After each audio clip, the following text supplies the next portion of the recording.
DRG Kids। গল্প জাদুর কুকুর। এক গ্রামে একজন দাদু আর দিদা বাস করতেন। ওনাদের কোনো সন্তান ছিল না। দাদু পুরোহিত ছিলেন, কিন্তু এই বয়সে কেউ ওনাকে পূজা অর্চনা করার জন্য ডাকত না। তাই দুজনের ঠিকমতো খাওয়াও জুটত না। অনেক কষ্টে একবেলা খেতেন। একদিন দিদা দাদুকে বললেন, চাল একদমই নেই, একটু চাল নিয়ে এসো, তাহলে ভাত বানাবো। তুমি তো কিছুই খাওনি। তুমিও তো কাল থেকে কিছুই খাওনি। না, কোনো ব্যাপার না। এত বয়স হয়েছে, এখন আর কেউ আগের মতো কাজ দিচ্ছে না। আর এইভাবে কতদিন চলবে? ভগবানের এত পুজো অর্চনা করি, তাও তো ভগবান আমাদের দিকে মুখ তুলে তাকায় না। কোনো ব্যাপার না, ভগবান সব দেখছেন। কিছু তো নিশ্চয়ই আমাদের জন্য ভেবে রেখেছেন। তিনি জীবন দিয়েছেন, আর তিনি বিপদ থেকে উদ্ধারও করবেন।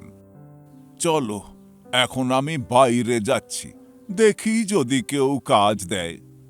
ঠিক আছে, ভগবান তোমার খেয়াল রাখুক।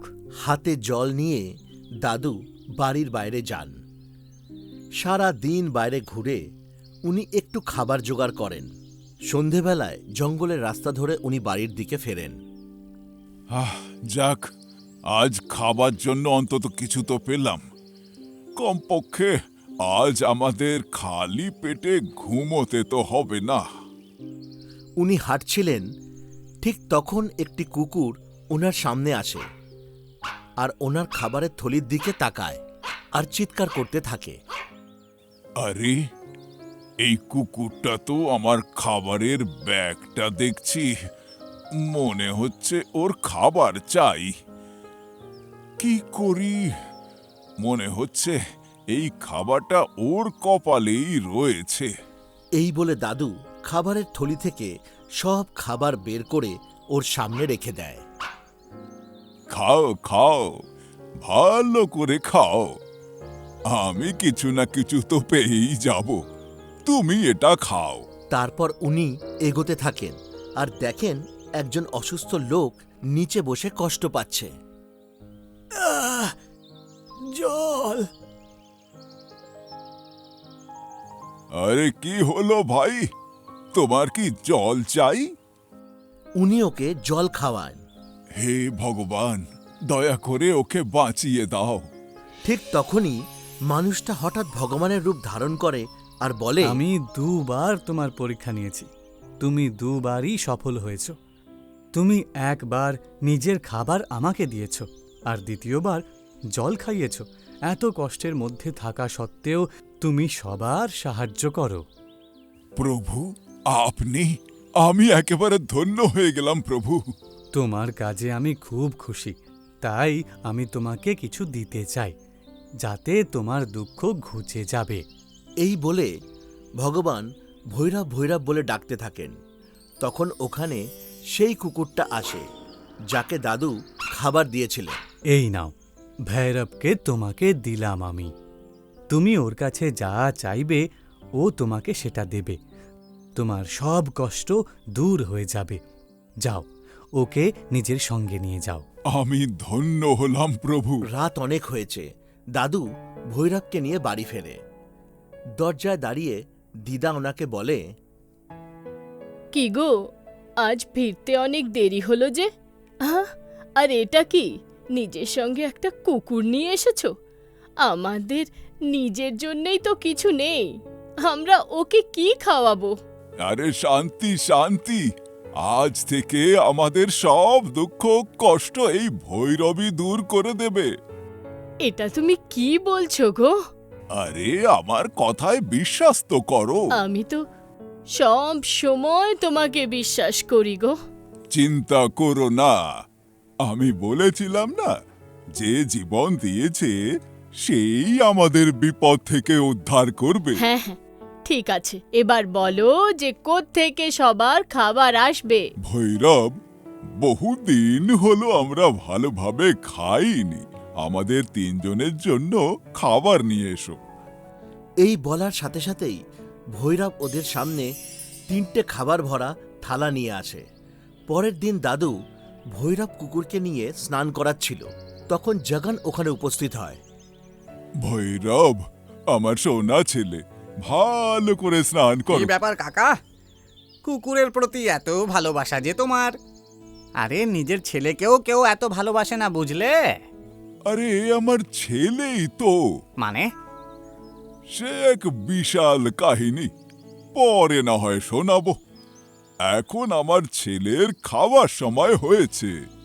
এই বলে দাদু ভৈরবকে নিয়ে চলে যায়।